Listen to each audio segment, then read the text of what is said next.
तो क्या अरविंद केजरीवाल को बाहर निकाला गया है? जज साहब ने गलत फैसला पढ़ दिया है और जज साहब ने यह कहा है कि भाई आप बाहर जाओ, देश के प्रधानमंत्री बन जाओ।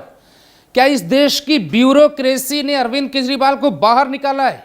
क्या प्रधानमंत्री नरेंद्र मोदी के साथ काम करने वाले अधिकारियों ने यह भाप लिया है कि उनका अगला प्रधानमंत्री मोदी नहीं अरविंद केजरीवाल होंगे?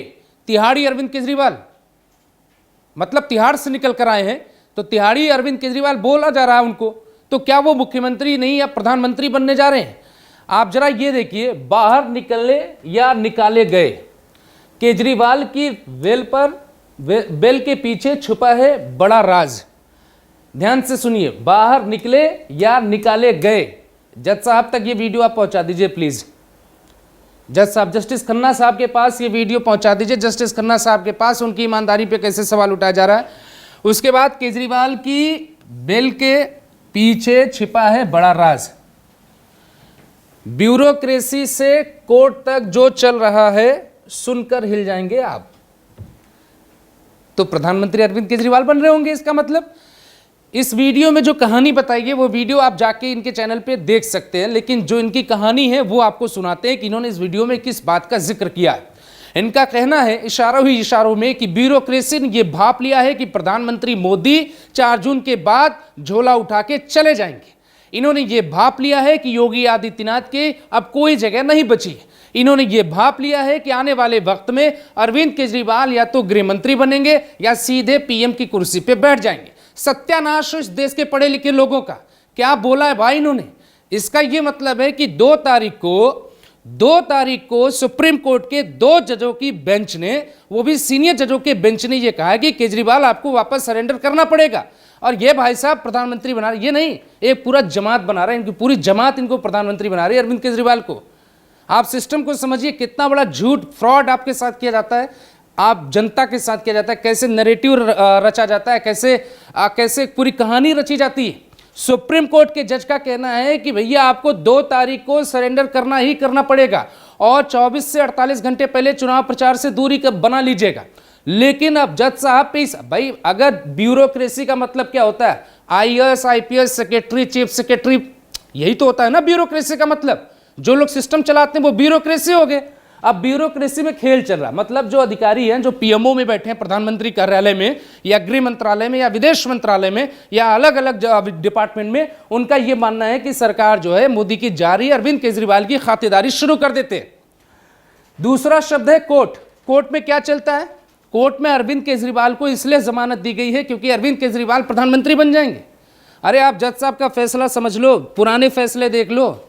यही जब विपक्ष ईवीएम और वीवीपैट लेकर अंदर गया था कोर्ट रूम में और याचिका लगा रहा था, तो यही जज साहब जस्टिस खन्ना ही थे उसमें, जिन्होंने कहा था कि इस याचिका को ही खारिज करते हैं, लौटा दिया था बैरंग याचिकाकर्ता को। उसके बाद खेल चल रहा है।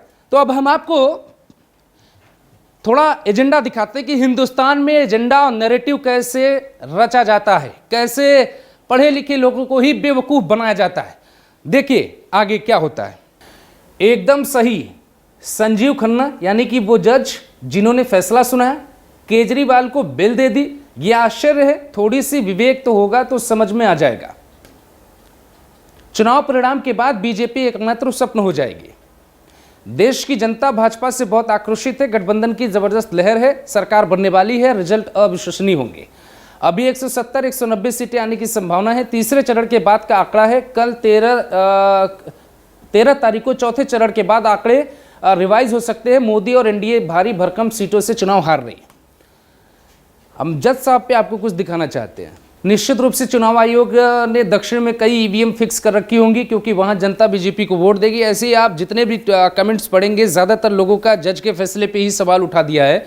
इसमें इस वीडियो के आधार पे लोगों ने जज साहब के फैसले पर यह कहा, खुश हैं हालांकि, क्योंकि इसमें ज़्यादातर जिन लोगों ने कमेंट किया है वो एक कम्युनिटी के लोग हैं और एक जमात है जो ऐसे वीडियोस को देखती है और भ्रम पाला करती है। लेकिन मैं तो इतना कहूँगा, गलतफहमी मत पालिए, बुखार उतर जाएगा 4 तारीख को आपको।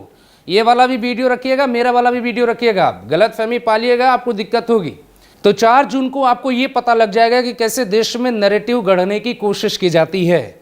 यानी कि अरविंद केजरीवाल में इतने हीरे मोती जड़े हुए हैं, इतने ज़्यादा वो प्यारे और खूबसूरत हैं, इतने वो मीठे हैं कि देश का सारा सिस्टम बिक गया, सारे आईएएस बेईमान हो गए, सारे जज भी मतलबी हो गए, वक्त देखकर फैसला सुना दिया, कानून का कोई मतलब नहीं, दलील नाम की कोई चीज़ नहीं। केजरीवाल बाहर इसलिए आए क्योंकि नरेंद्र मोदी सत्ता से जा रहे हैं। अगर ये गलतफहमी है तो बढ़िया है, और अगर ये झूठ है तो भी आपके लिए बढ़िया होगा, क्योंकि 4 जून को फैसले जब आएंगे तो ये जनता तय करेगी कि अरविंद केजरीवाल या नरेंद्र मोदी, राहुल गांधी या नरेंद्र मोदी, किसकी कुर्सी बचेगी और किसकी कुर्सी जाएगी। लेकिन सवाल ये है कि सुप्रीम कोर्ट के जज की ईमानदारी पर भी सवाल इस देश में उठा दिया जाता है। ब्यूरोक्रेसी और सुप्रीम कोर्ट में खेल हो गया। अब आप बताइए, खुद तय करिए।